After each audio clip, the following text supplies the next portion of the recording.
अगर समाजवादी पार्टी कहती है कि हम लोग महिला आरक्षण के समर्थन में हैं, तो फिर इस सदन में इस चर्चा में भाग लेकर के संसद के अंदर हुई घटना की भर्त्सना करेंगे। जो कुछ भी सदन के अंदर हुआ और उस दिन विधेयक को गिराने वाले लोगों की और उसके बाद गिरने के बाद बधाई देने वाले लोगों की निंदा होनी चाहिए। हम निंदा करेंगे, आप अति निंदा कर लीजिए। राजनीतिक सामाजिक क्षेत्र में भी महिलाओं को निर्णय का अधिकार प्राप्त होना चाहिए। आप महिलाओं की बात करते हैं, कहाँ थे आप अभी एक हफ्ते पहले जो है विश्वकर्मा समाज की 16 साल की बच्ची के साथ सामूहिक बलात्कार? कहाँ थे आप जब गाजियाबाद में 4 साल की बच्ची है उसकी बलात्कार करके हत्या कर दी गई? कहाँ थे आप जब घटना हुई हाथरस में, मथुरा में, मेरठ में, सुल्तानपुर में, कासगंज में, कौशाम्बी में, बनारस में, लखीमपुर खीरी में, उन्नाव में और फतेहपुर में बेटियां बर्बाद हो गई? कहाँ थे आप? चाहे पार्लियामेंट हो चाहे यूपी की असेंबली, पार्लियामेंट में आप नेहरू को कोसो और जब यूपी की विधानसभा हो तो आप नेताजी को तोसो कि आपसे महिलाओं का नेतृत्व नहीं देखा जाता है। आप तो महिलाओं के नेतृत्व को दरकिनार करके सिर्फ नारी को नारा बना करके इस्तेमाल करना चाहते हो। ये भारतीय जनता पार्टी का असली चेहरा। आप नियम कानून से नहीं चलना चाहते हो, आप सिर्फ और सिर्फ नारी को इस्तेमाल करके नारा बना करके अपनी कुर्सी को हथियाना चाहते हो। मैं यूपी के नारी हूँ, बेखौफ सताई जाती हूँ, राम राज्य का झांसा देके बलि चढ़ाई जाती हूँ, सिंदूर कोख और इज्जत नोच जिंदा लाश बनाई जाती हूँ, नकली आरक्षण का धोखा देके शतरंज नचाई जाती हूँ। मैं यूपी की नारी हूँ, हर रोज जलाई जाती हूँ। आज भारतीय जनता पार्टी की जो सरकार है, डबल इंजन की सरकार, और खास करके उत्तर प्रदेश की जो सरकार है, उसकी नकारात्मक सोच महिला को कहीं जिंदा जला रही है तो कहीं मार के जला रही है, कहीं घरेलू महिला को जला रही है तो कहीं कामकाजी महिला को जला रही है। और यहां तक कि भारतीय जनता पार्टी की खुद की महिला कार्यकर्ता हो, यहां तक कि महिला विधायक को भी जला रही है और उनको जलाने के बाद देखने तक नहीं जा रही।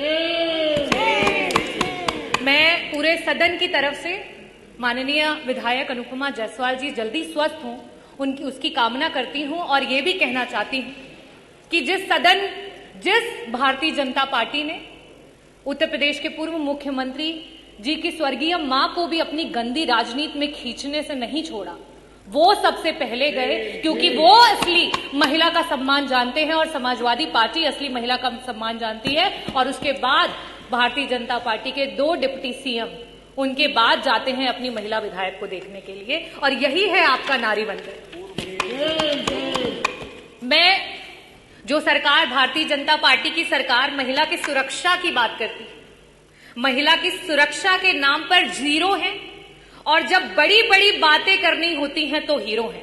आज एनसीआरबी के आंकड़े जिस तरीके से दिखा रहे हैं, खास करके महिलाओं पे अत्याचार, महिलाओं को आए दिन किस तरीके से जलाया जा रहा है, मारा जा रहा है, सामूहिक दुष्कर्म किया जा रहा है, और आपकी सरकार जो है वो चुप है, संरक्षण दे रही है। कहाँ थे आप? कहाँ थे आप अभी एक हफ्ते पहले जो है विश्वकर्मा समाज की 16 साल की बच्ची के साथ सामूहिक बलात्कार हुआ, उसको जला दिया, उसको मार दिया गया? कहाँ थे आप जब लखनऊ में 13 साल की बच्ची जो है उसके साथ सामूहिक बलात्कार? कहाँ थे आप जब गाजियाबाद में 4 साल की बच्ची है उसकी बलात्कार करके हत्या कर दी गई? कहाँ थे आप जब मेरठ में एक दलित मां को मार दिया और उसकी बेटी को उठा करके ले गए? कहाँ थे आप जब कानपुर में एक 15 साल की बिटिया को उसका यौन शोषण किया जा रहा है? कहाँ थे आप जब बुलंदशहर में आपकी ही पुलिस महिला की इज्जत लूट रही थी?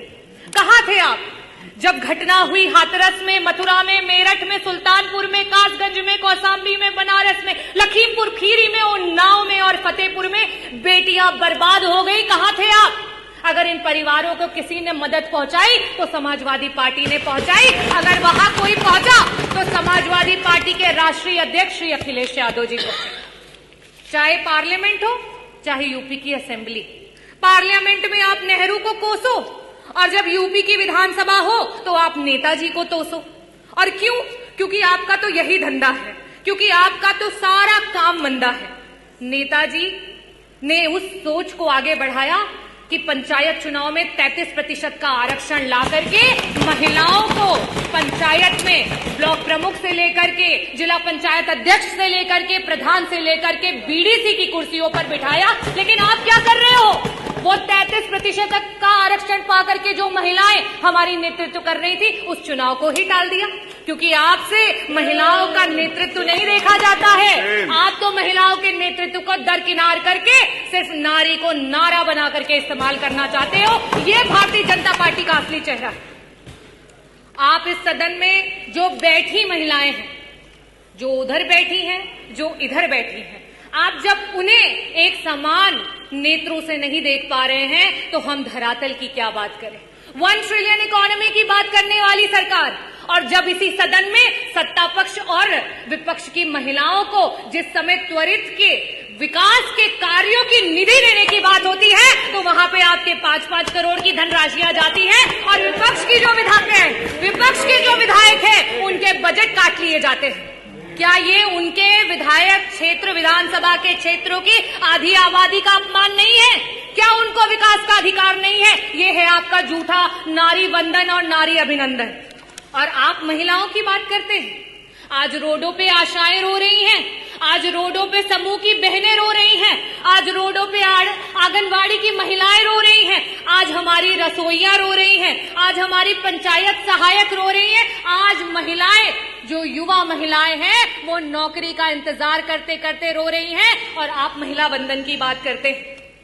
मैं आपसे कहना चाहूंगी कि अगर आप महिलाओं को सच में आरक्षण देना चाहते हो, तो आज की वर्तमान स्थिति में उत्तर प्रदेश की सदन में 403 सीटों पर आप 33 क्या 50% का आरक्षण लागू करो, और पूरा समूचा विपक्ष आपके साथ खड़ा हो जाएगा। लेकिन आप तो षड्यंत्र करना चाहते हो, आप तो विधानसभाओं को तोड़ना मरोड़ना चाहते हो। आप 2011 के सेंसस से अभी के आरक्षण को लागू करना चाहते हो। आप नियम कानून से नहीं चलना चाहते हो, आप सिर्फ और सिर्फ नारी को इस्तेमाल करके, नारा बना करके अपनी कुर्सी को हथियाना चाहते हो। मैं आखिरी में अधिष्ठाता महोदय सिर्फ यही कहना चाहूंगी कि ये बिल पे चर्चा तो बस एक बहाना था, महिला का नाम लेकर वोट पर निशाना था, और आरक्षण का ढोंग पीटकर लागू नहीं कराना था।